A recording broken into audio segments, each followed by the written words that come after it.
Mr. Chief Justice, members of the Senate, I have good news. Just a few more minutes from us today. But I want to point out a couple of points. Number one, just to follow up on what Mr. Philbin just told you.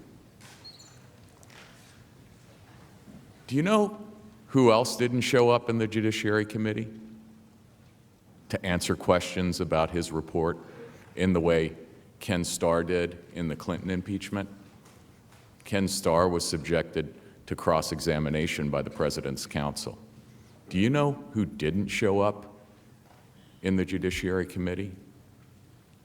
Chairman Schiff. He did not show up. He did not give Chairman Nadler the respect of appearing before his committee and answering questions from his committee. He did send his staff, but why didn't he show up? Another good question you should think about.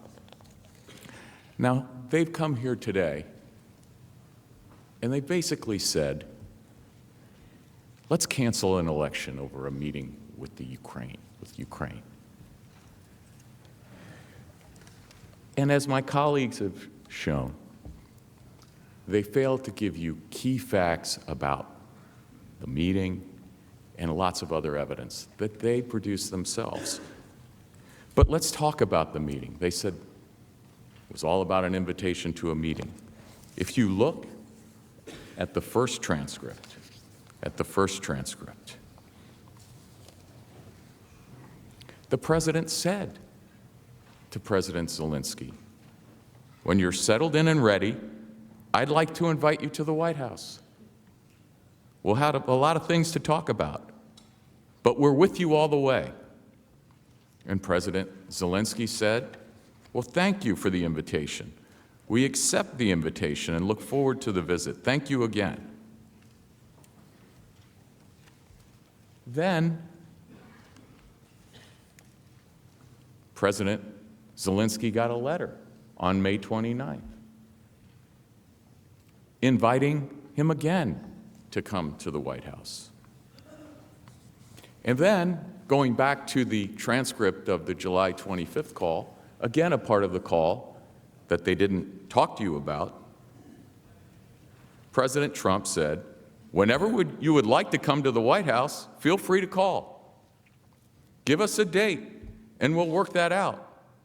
I look forward to seeing you. President Zelensky replied, thank you very much. I would be very happy to come and would be happy to meet with you personally and get to know you better. I'm looking forward to our meeting, and I also would like to invite you to visit Ukraine and come to the city of Kyiv, which is a beautiful city. We have a beautiful country which would welcome you. Then he said, on the other hand, I believe on September 1, we will be in Poland. And we can meet in Poland, hopefully. Now, they didn't read you that part of the transcript, and they didn't tell you what happened. A meeting in Poland was scheduled. President Trump was scheduled to go to Poland. He was scheduled to meet with President Zelensky. What happened? President Trump couldn't go to Poland. Why?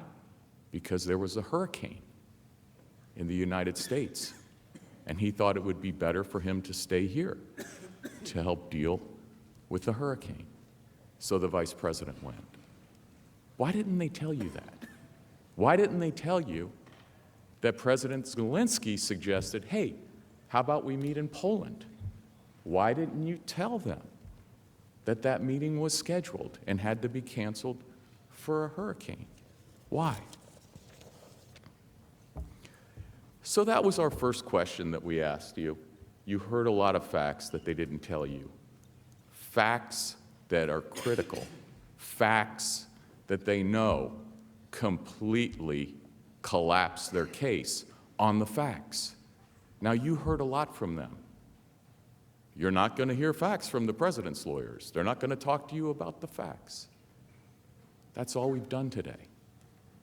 And ask yourself, Ask yourself, given the facts you heard today that they didn't tell you, who doesn't want to talk about the facts? Who doesn't want to talk about the facts? The American people paid a lot of money for those facts. They paid a lot of money for this investigation. And they didn't bother to tell you. Ask yourself why. If they don't want to be fair to the president, at least out of respect for all of you, they should be fair to you. They should tell you these things. And when they don't tell you these things, it means something. So think about that. Impeachment shouldn't be a shell game. They should give you the facts. That's all we have for today. We ask you, out of respect, to think about whether what you've heard would really suggest to anybody anything other that would be completely irresponsible abuse of power to do what they're asking you to do. To stop an election, to interfere in an election, and to remove the President of the United States from the ballot? Let the people decide for themselves. That's what the founders wanted. That's what we should all want. And with that, I thank you for your attention, and I look forward to seeing you on Monday.